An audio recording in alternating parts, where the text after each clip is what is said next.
The huge meeting room on Nexus Station fell silent as Ambassador William Harris stood up from his seat. The blue-skinned aliens and the tall insect-like beings stopped their whispers. Even the floating gas creatures in the corner stopped changing colors. Something in the human's face made them all pay attention. Harris was tired. For 5 years, he had sat at this table. For 5 years, he had listened to the 7 alien races of the Galactic Council talk down to him and the other humans. Today was the last straw. "I have heard enough," Harris said in a calm voice. His gray hair and lined face showed his 58 years of age. He had spent 20 of those years trying to get humans accepted as equals in the galaxy. Earth and all human colonies are officially withdrawing from these talks. Council Speaker Zirkath, a tall being with purple scales and 4 arms, let out a sound that might have been a laugh. "Ambassador Harris, please sit down. We all get frustrated sometimes." Harris did not sit. Instead, he picked up the data tablet that Zirkath had carelessly left open on the table. The screen showed secret plans to take over 3 human mining colonies. The document had the Council's official seal on it. "This does not look like frustration to me, Speaker Zirkath. This looks like you plan to steal our worlds while pretending to be our friends." The other 6 council members looked at the speaker with surprise and anger. The document was not supposed to be seen by humans. Zirkath's scales turned a darker purple, a sign of embarrassment in his species. "That is simply a planning exercise," Zirkath said quickly. "We consider many possible futures." Susan Miller, the second human ambassador, stood up next to Harris. Her young face looked angry, but her voice stayed professional. "Including futures where you break our treaties and take our planets, after we helped defend your trade routes against the Promaxian raiders last year."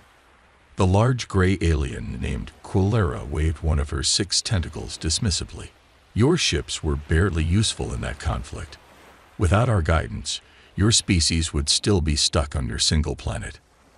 Harris pushed the data tablet across the table. "We have been patient. We have been respectful. For 20 years, humanity has asked for equal membership in the Council. For 20 years, you have found reasons to delay." He looked at each alien representative one by one. "Humanity will no longer wait for your approval. Effective immediately, Earth withdraws from all agreements with the Galactic Council." The room erupted in noise. Some council members shouted questions. Others demanded humans could not legally withdraw. The floating gas beings turned bright red with alarm. Harris raised his hand, and the 5 other human representatives stood up. They began packing their materials calmly, as if they had practiced this moment. "You need us," said the insect-like representative from the Arcturian Federation. His voice clicked through his translator. "Your colonies depend on our protection. The galaxy is dangerous for a young species like yours." Ambassador Harris smiled slightly.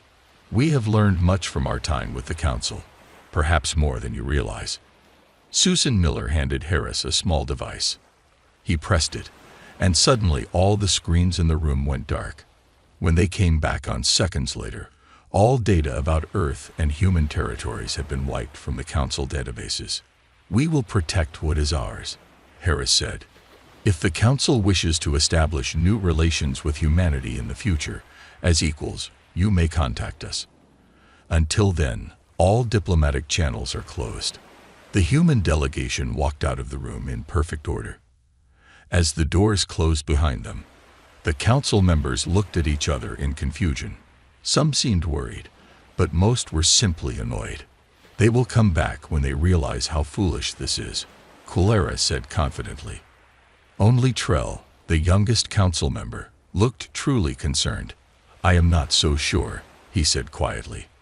"I think we may have made a terrible mistake." Outside the council chamber, Ambassador Harris took a deep breath. After 20 years of fake smiles and careful words, it felt good to finally speak the truth.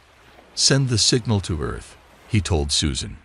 "It's time for Plan Omega." The underground meeting room in Geneva was packed with the most important people from Earth. Military leaders sat next to scientists and business owners. Everyone was quiet as they waited for news. Admiral Diane Powell stood at the front of the room. Her uniform was perfect, just like her short gray hair. On the large screen behind her, a countdown timer showed 3 minutes left. "Ambassador Harris and the delegation have just left Nexus Station," she said. "Plan Omega is now active." The room filled with whispers. Some people looked worried. Others looked excited. Humanity had prepared for this day for 10 years, but now that it was here, even the bravest felt nervous. The door opened, and Dr. Alan Murphy rushed in. He was the head scientist for Earth's secret technology program. His white lab coat had coffee stains, and his wild brown hair showed he hadn't slept much. "Sorry I'm late," he said, taking a seat next to General Frank Rodriguez. "We just finished the final tests on the shield generators." The general nodded. He was a large man with dark eyes that missed nothing. "Did they work?" Dr. Murphy smiled. "Better than we hoped. The new shields can stop any weapon the Council has shown us so far." The timer on the screen reached 0, and a new image appeared. It was Ambassador Harris, now on his ship heading back to Earth. "The Council reacted exactly as we expected," Harris said to the room. "They think we'll come crawling back within weeks." Admiral Powell stepped forward. "Then we proceed as planned. All ships begin Operation Silent Departure. Around the Earth, in secret bases and hidden factories, things began to move quickly. Ships that had been built in secret were now loaded with supplies. Scientists packed up special equipment. Military bases on Mars and Europa activated defense systems that had been hidden from Council observers for years. In her lab in Arizona, Dr. Lisa Bennett watched her team install new engines on transport ships. These engines were based on Council designs, but with human improvements that made them 30% faster and much harder to track. "Will 24 hours be enough time to finish all the ships?" asked her assistant. Dr. Bennett nodded. "It has to be. The Council will notice something's wrong in about 36 hours when our regular supply ships don't show up." In orbit above Earth, Captain Peter Allen received new orders on his patrol ship Guardian. He read them twice to make sure he understood. "Navigation. Set course for the Epsilon mining colony," he told his crew. "We need to get there before the Council realizes what's happening." His second-in-command, Officer Jane Butler, looked concerned. "The Epsilon colony. That's outside our normal patrol area." "Not anymore," Captain Allen said. "Our job just got bigger. We need to bring all human settlements under our protection now that the Council won't be helping us." In New York, the United Nations held an emergency meeting. The Secretary General explained to world leaders what was happening. "For too long, the Galactic Council has treated us like children," he said. "They have taken our resources, used our people as cheap labor, and given us little in return. Today, we take back our independence." Some leaders looked afraid. "What if they attack us?" asked one. General Rodriguez stood up. "We've been preparing our defenses for years. The Council doesn't know what we're capable of because we've never shown them our true strength." In space stations and colonies throughout the solar system, humans received new instructions. Ships changed course. Hidden weapons came online. Messages spread from Earth to the farthest human settlements. "Stand ready. Protect what is ours. Help is coming." Back in Geneva, Admiral Powell looked at the star map showing all human territories. "Phase 1 is underway," she said to her team. "We have 6 months before the Council realizes what they've lost." Dr. Murphy looked up from his computer. "What about the Element 935 shipments? The Council depends on those." Admiral Powell's face was serious. "That's the point, Doctor. Sometimes people only value what they no longer have." On Nexus Prime, the Grand Council chamber looked even bigger than usual. 5 of the 7 council members sat at their high seats. 2 seats remained empty as they waited for the others to arrive. "This is a waste of time," said Kulera, her gray tentacles moving with irritation. "The humans will return soon enough. Why call an emergency meeting?" Trell, the youngest council member, looked worried. His blue skin had a pale tint today. It has been 2 weeks. Not a single human ship has been seen at any trading post or jump gate in council space. The large doors opened, and Zerkath entered with Mokhtar of the Vexari hive. They took their seats at the table. "Let us begin," Zerkath said. His purple scales shimmered under the bright lights. "The humans have completely withdrawn from council space. All communication channels are closed." Mokhtar clicked his mandibles together, a sign of annoyance in his insect-like species. "They are acting like children. We should teach them a lesson." "What do you suggest?" asked Trell. "We send warships to Earth. For what purpose? They have broken no laws." "They have mining contracts they must honor," said Kulera. "My people need the metals from their asteroid belt." Zerkath raised 2 of his 4 hands for silence. "I propose we freeze all human assets in council banks. We will also restrict their access to jump gates. When they cannot trade or travel, they will quickly understand their mistake." The vote was quick. 6 council members agreed immediately. Only Trell hesitated before adding his vote. "It is decided," Zerkath announced. "The humans will learn that they cannot survive without the Council's protection and guidance." Across the galaxy, on thousands of worlds, the news about humans spread quickly. Some found it amusing that such a young species would challenge the Council. Others simply didn't care. Humans were not important in the big picture of galactic politics. In a small bar on Nexus Prime, a news screen showed images of humans packing up their embassy. "Good riddance," said a Viridian merchant to his drinking partner. "Those humans never respected our customs. Always asking questions, always wanting to change things." His partner, a trader with 4 eyes and green skin, nodded. "They will be back. Where else can they sell their goods? Who else will protect them from the Promaxian raiders?" At the Council Military Command, General Dexval reviewed the latest reports. The large red alien had fought in 3 galactic wars and respected strength above all else. "Have the humans moved their defense fleet?" he asked his assistant. "No, General. Their ships remain in their solar system, but they have gone silent. No communications, no response to hails." Dexval made a rumbling sound in his chest. "Keep watching them. I do not trust this sudden withdrawal." In the Council Economic Ministry, reports began to come in about minor problems. Luxury foods that came only from Earth were no longer available in markets. Some building projects were delayed because special Earth metals had not arrived. 3 entertainment companies canceled new shows because the human writers had returned to Earth. Minister Plex dismissed these concerns with a wave of his tentacle. "Temporary adjustments," he told his staff. "Find replacements." 2 weeks became 4, then 6. The Council expected to hear from Earth any day, with humans begging to return to the Council's protection. But no messages came. In the private chambers of the Council, Zerkath met with the other leaders. "Perhaps we should send an envoy to Earth," suggested Trell, "to open a dialogue." Kulera laughed, a bubbling sound that echoed in the room. "And appear weak? Never. They will contact us first." "And if they don't?" asked Trell. "Then they will suffer the consequences of their pride," said Zerkath. "A species as young as humanity cannot survive long in this galaxy without our guidance. It is simply a matter of time." As they spoke, a junior aide entered the room and handed Mokhtar a report. The insect-like alien read it quickly, his compound eyes widening. "We have received news from the border near human space," he said slowly. "The Promaxian raiders have attacked one of our mining outposts. The station was destroyed." "Where were our patrols?" demanded Zerkath.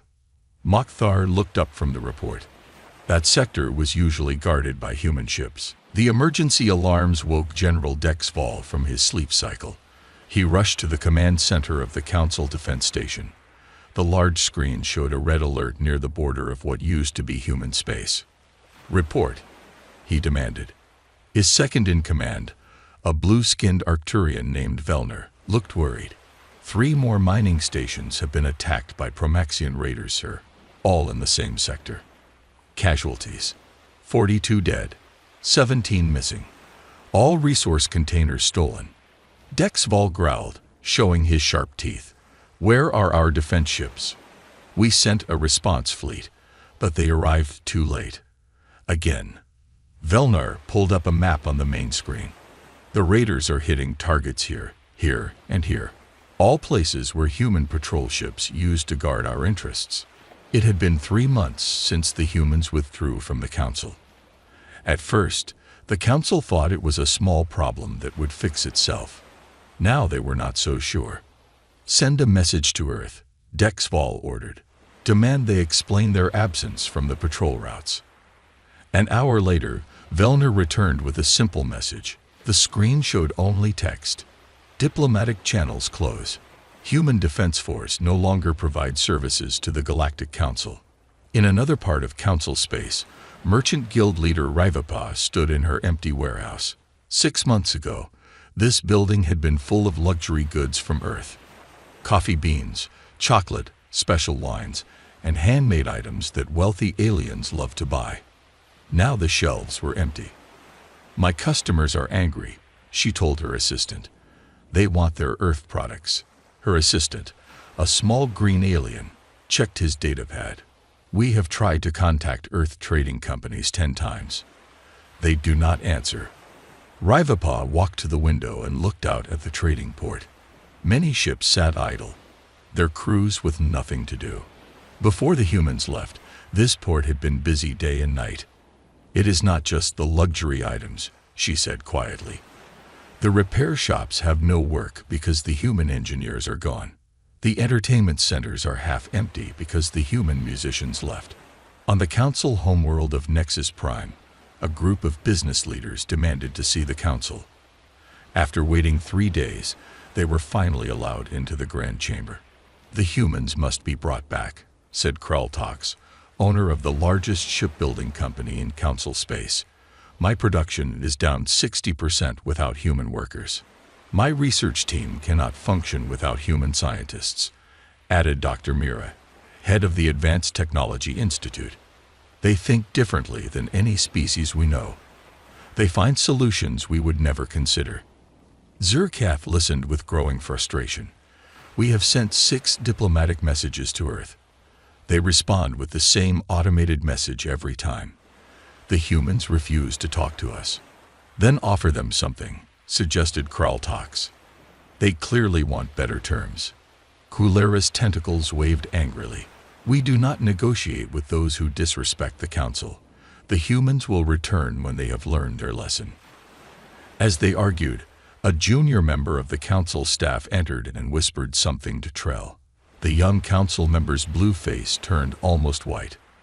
We have a new problem, Trell announced to the chamber. The shipment of element 935 from the human mining colonies did not arrive. Again. The room fell silent.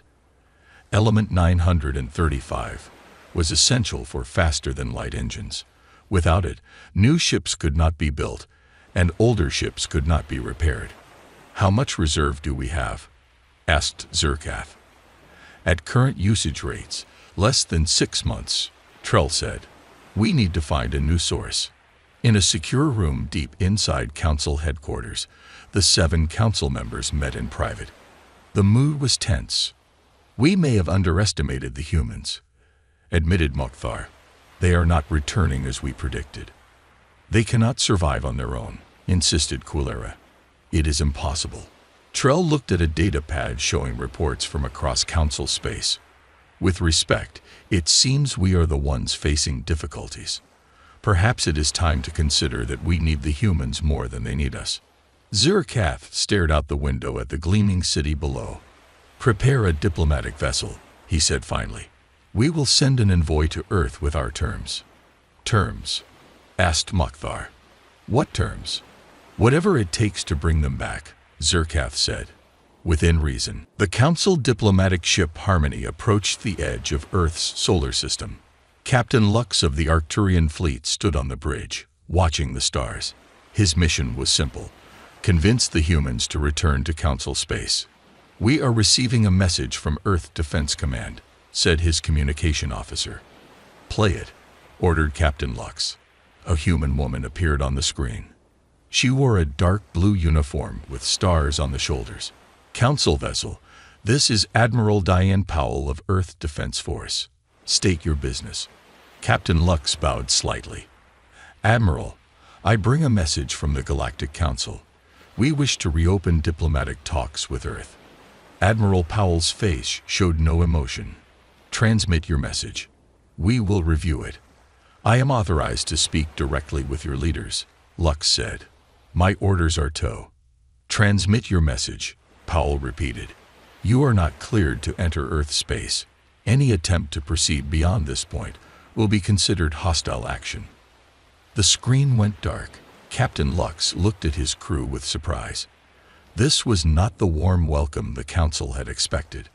Back on Earth, Admiral Powell sat in the command center with Ambassador Harris and the human leadership team.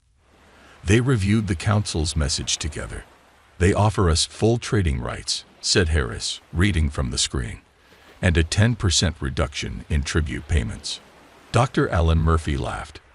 "Is that supposed to impress us? After they plan to take over our mining colonies." "They're desperate," said General Rodriguez. "Look at the last part. They specifically request immediate resumption of Element 935 shipments." Powell nodded. "Just as we predicted. 6 months without our element shipments, and their fleet maintenance is in crisis." On the Council homeworld, Dr. Xiv presented his findings to the 7 Council members. His tentacles moved nervously as he spoke. "We have searched 17 star systems," he said. "Element 935 exists in only 3 locations outside human space."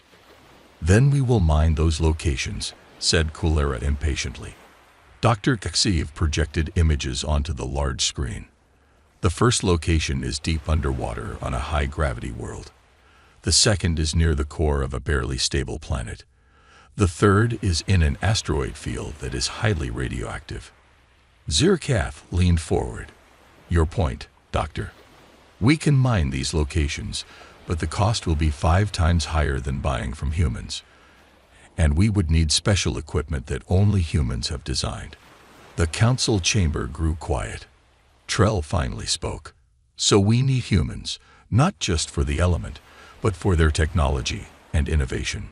"I have one more finding to report," said Dr. Xiv. "Our science team discovered something strange while studying old star maps." He showed a new image on the screen. It was Earth's solar system, but the picture was very old. "This map is from our archives. It is over 10,000 years old," Dr. Xiv explained. "It shows Earth, marked with a special symbol. The ancient text calls it Home of the Guardians." Mokhthar's insect eyes widened. "What does this mean?" "We are still researching," said Dr. Xiv, "but it appears that humans may have been space travelers long before any of our species evolved. They may have deliberately hidden their true history from us." The Council room erupted in shocked voices. In Earth orbit, the space station Freedom rotated slowly against the backdrop of the blue planet. Inside, Captain Peter Allen met with officers from all human colonies. "The Council diplomatic ship is still waiting at the edge of our system," he told the group. "They have sent 3 more messages asking to speak with our leaders." "What are our orders?" asked Jane Butler, now promoted to captain of her own ship. Ambassador Harris entered the room with Admiral Powell. "We let them wait a bit longer," Harris said with a small smile.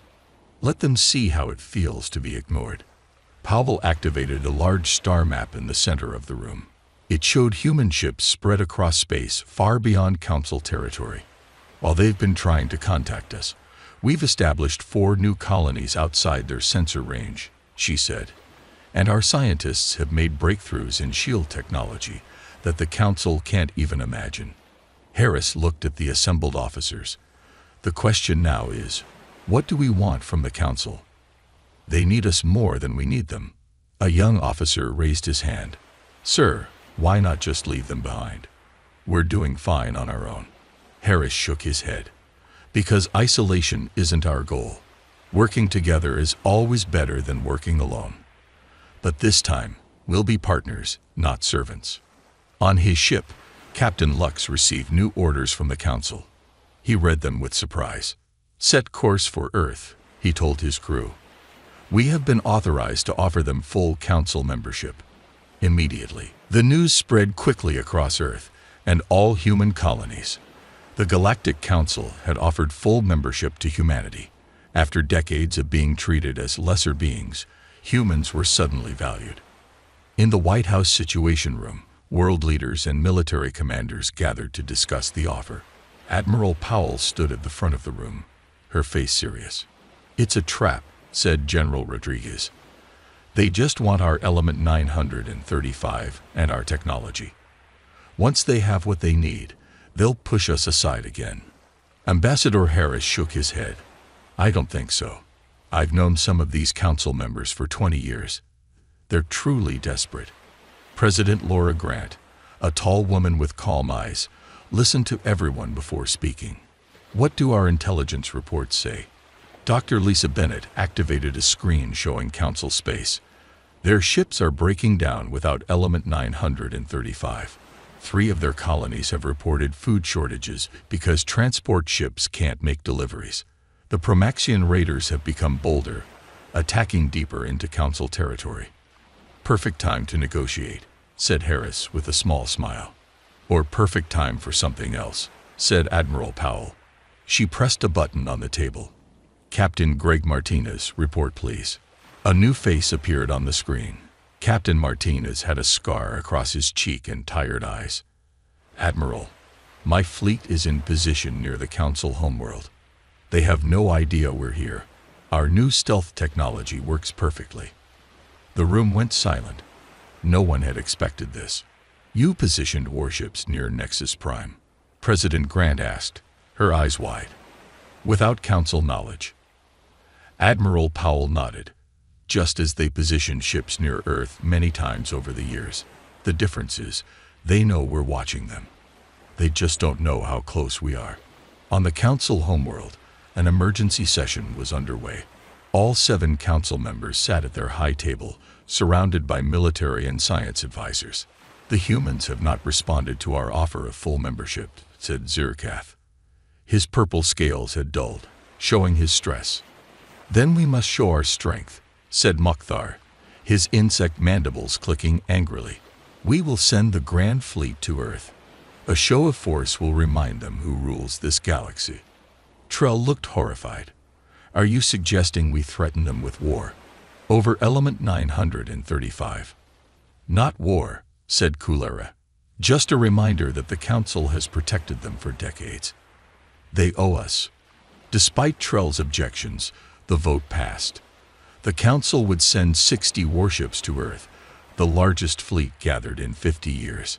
3 days later, the massive Council fleet emerged from hyperspace near Neptune. Commander Vex of the flagship Dominance looked at the blue planet visible in the distance. "Send the message to Earth," he ordered. "Inform them that the Council fleet has arrived to escort their leaders to Nexus Prime for proper negotiations."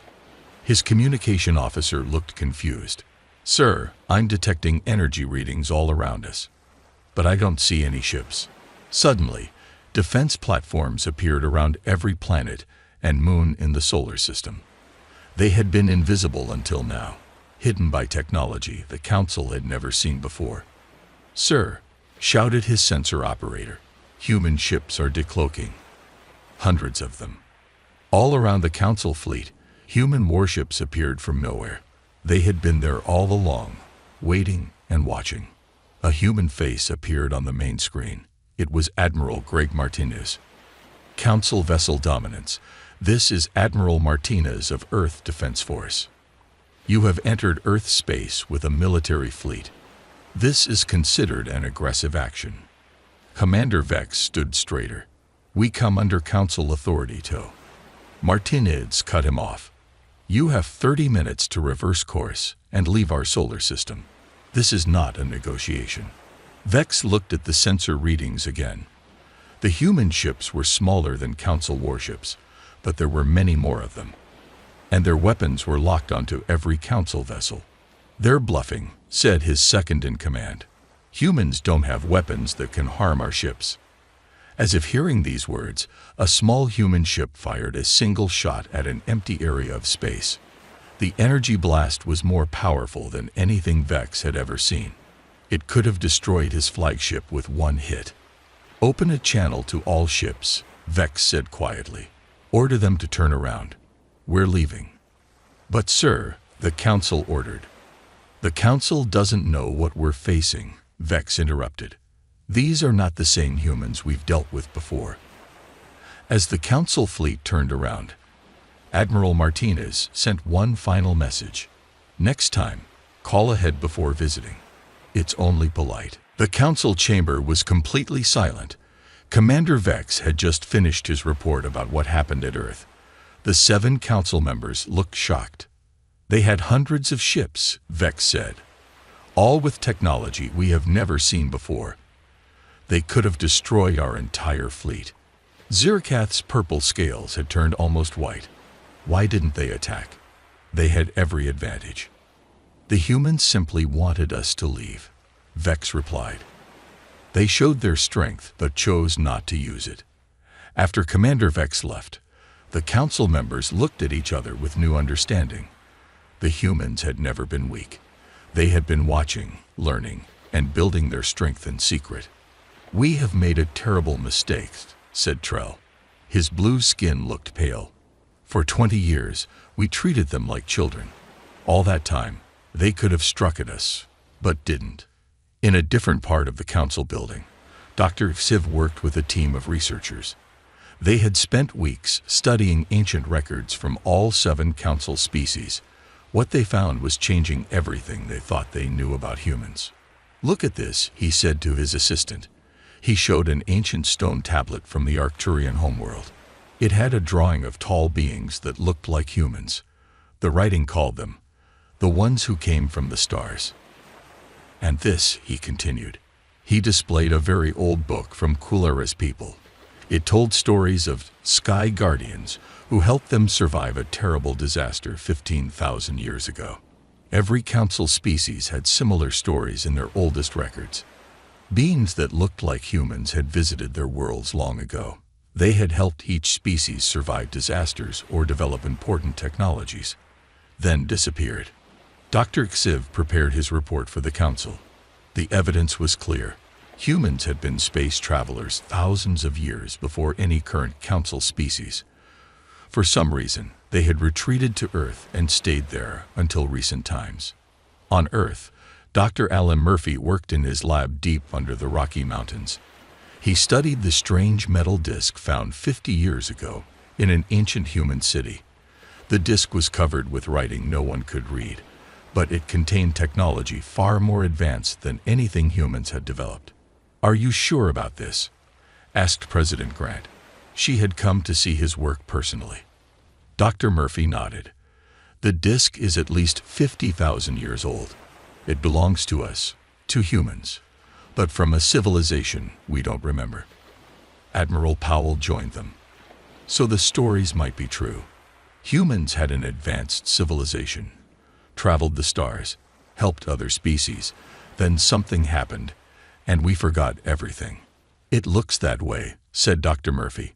"The genetic tests confirm it. We have markers in our DNA that show advanced space adaptation from thousands of years ago." Ambassador Harris walked around the lab, looking at the ancient artifacts. "The question is, do we tell the council what we found? That we were once caretakers of the galaxy." On the council homeworld, Zirkath met with the other 6 council members in a private room. No staff or guards were allowed. They needed to make the most important decision in council history. "We cannot fight the humans," said Mokhtar. "Our fleet commander made that clear. We need their element 935, added Kulara. "Without it, our civilization will suffer greatly." Trell stood up. "I believe we must do more than just make peace with the humans. We should offer them leadership of the council." The others looked shocked. Zirkath's scales rippled with emotion. "Give leadership to humans, the newest species in the galaxy. Perhaps the oldest species," Trell corrected. He showed them Dr. Xiv's report. Read this. All our histories tell the same story. Humans were among the stars long before us. They helped each of our species at crucial moments in our development. The council members read in silence. Their faces showed surprise, then understanding, and finally, a strange kind of relief. If this is true, said Zerkath slowly, then we have not been dealing with newcomers to galactic politics. No, said Trell. We have been rudely dismissing the elders of the galaxy, the ones who may have helped our ancestors survive. After long discussion, they reached agreement. The Council would send their highest representatives to Earth with full authority to negotiate any terms. There would be no tricks this time. No secret plans, just the honest truth. The galaxy needed humans. The Grand Meeting Hall in Geneva was filled with people from Earth and visitors from across the galaxy. Sunlight streamed through the tall windows, reflecting off the polished wood tables. This room had seen many historic moments in human history, but none as important as today. President Laura Grant sat at the center of the human delegation. Ambassador Harris was at her right, while Admiral Powell and General Rodriguez flanked her left. Across from them sat all 7 members of the Galactic Council, looking uncomfortable in Earth's gravity. "Thank you for agreeing to meet on Earth," said President Grant. Her voice was calm and steady. "We appreciate the journey you've made." Zerkath bowed his purple-scaled head slightly. "We come with open hearts and honest intentions. The Council wishes to correct its past mistakes." For 3 days, the two sides talked. There were no tricks or hidden agendas this time. The Council admitted they had treated humans unfairly. They offered full membership with equal rights and respect for human territory.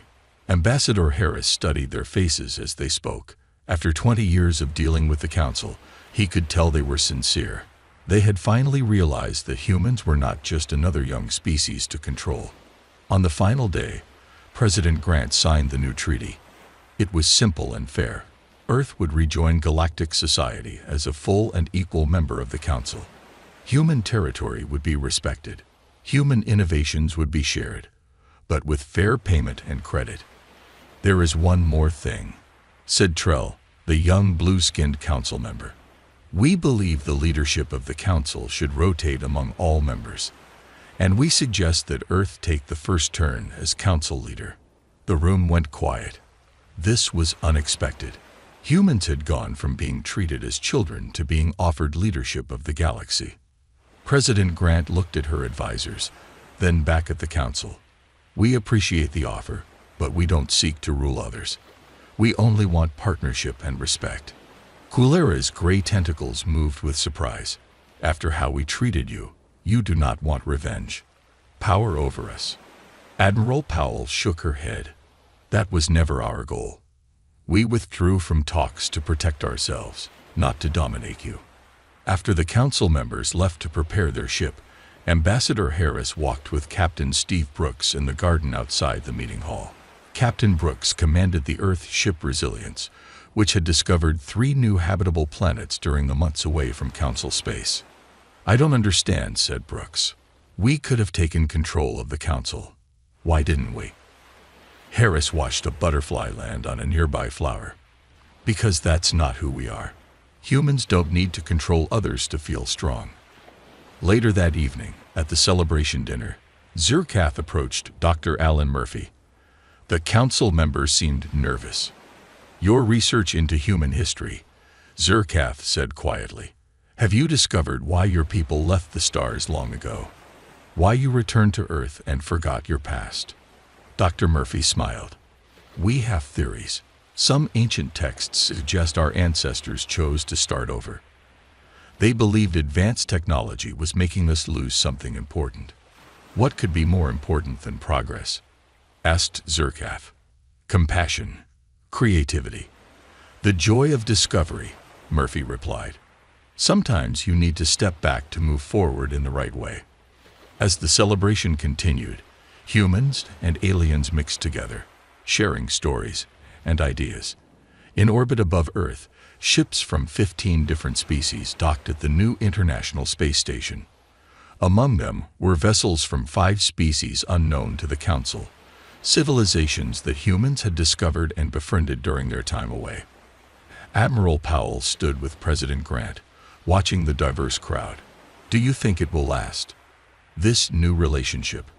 President Grant nodded. "I do." The Council needed to learn that real strength isn't about controlling others. It's about working together. Far across the galaxy, on worlds that neither humans nor the Council had visited yet, other young species looked up at the stars.